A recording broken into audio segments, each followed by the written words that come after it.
Right, in this section, we're going to discuss social influence and how it can have a profound impact on groups, and that's shaping their goals, behaviors, decisions, and dynamic. It can also influence the individual members of the group, including their attitudes, beliefs, and values. We'll also discuss a few examples and apply it to specific groups.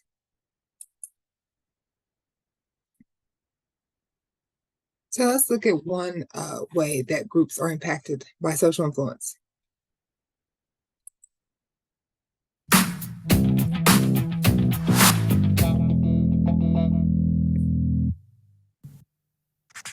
It's just as agreeable when you know what's expected of you in a group and what the rules are. That makes life nice and clear. It's also easier if everyone thinks roughly the same. It prevents a lot of discussions and hassle. A commonly heard phrase is, "This is simply the way we do things here." Each group, no matter where in the world, has a number of rules, which everyone has more or less got to observe. In one group, it can be the norm you don't show your emotions. You approach things in a businesslike way and work according to rules, procedures, and logical arguments. Thumping the table is seen as a loss of self-control and a sign of weakness. However, there are also groups where you can assert your position by showing your emotions. Your ideas are much better listened to. But no matter how different groups can be, one danger is always lurking. Namely, that group members are expected to conform to what the group as a whole thinks about something. You probably recognize this phenomenon. It's uncomfortable in a group to be the only one raising your hand and saying you see things differently. But if everyone in a group is required to agree with each other, then it can have some unpleasant consequences.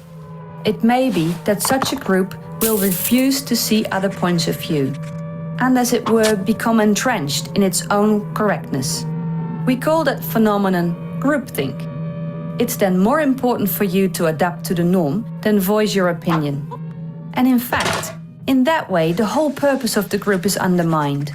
After all, an important argument for cooperation is that an issue can be viewed from different angles. But it's exactly that principle which is undermined by groupthink. If a group has been reduced to groupthink, then anyone who has a different point of view is ignored or ridiculed. Independent thinking then stops, and the status quo is restored again. Groupthink has already led to many disasters. Just think about all the wrong decisions, large and small, about which was said afterwards, "Did no one really see this coming? Why did no one point out the risks? Why didn't anyone intervene?" People stood passively by, watched what was happening, and did nothing or exactly the wrong thing. That is groupthink. Groupthink is very difficult to break down. You think the group is on the right track because you are in complete agreement.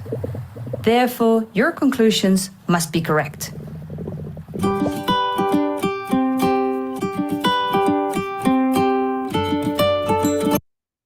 So this video highlights the psychological phenomenon of groupthink, where groups of people make bad decisions because they are all conforming to the same mindset. It can occur when people are afraid to challenge the group's assumptions or when they feel pressure to agree with the group.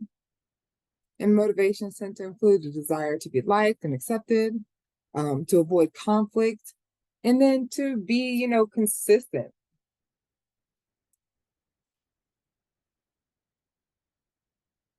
Now, sometimes the presence of others affects individual performance in group settings. For instance, social facilitation refers to the positive influence of others on performance. And this is thought to be due to a number of factors, including the arousal effect, the drive to compete, and the desire to be evaluated favorably by others. Talk about that self-identity. For example, a runner may run faster when they are racing against other runners than maybe when they're practicing running alone.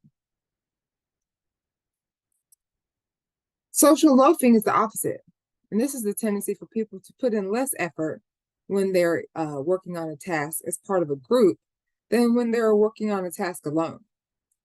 And this is thought to be due to a number of factors, including the diffusion of responsibility, evaluation apprehension effect, and free rider effect. This is prevalent in groups or team, especially on assignments, where a student may put in less effort because they are working in a group than they would if they were working on a similar project by themselves. Finally, social influence is prevalent in the anatomy of cults and terror groups. There are a variety of mechanisms and techniques that explain why people join these groups. For instance, many people are drawn to these groups because they offer a sense of community, of purpose, of belonging. These groups can also provide an outlet for people who are feeling angry or frustrated or alienated from society.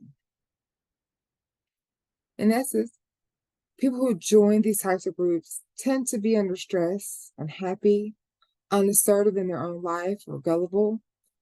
They also tend to be more dependent and idealistic, and they want to belong.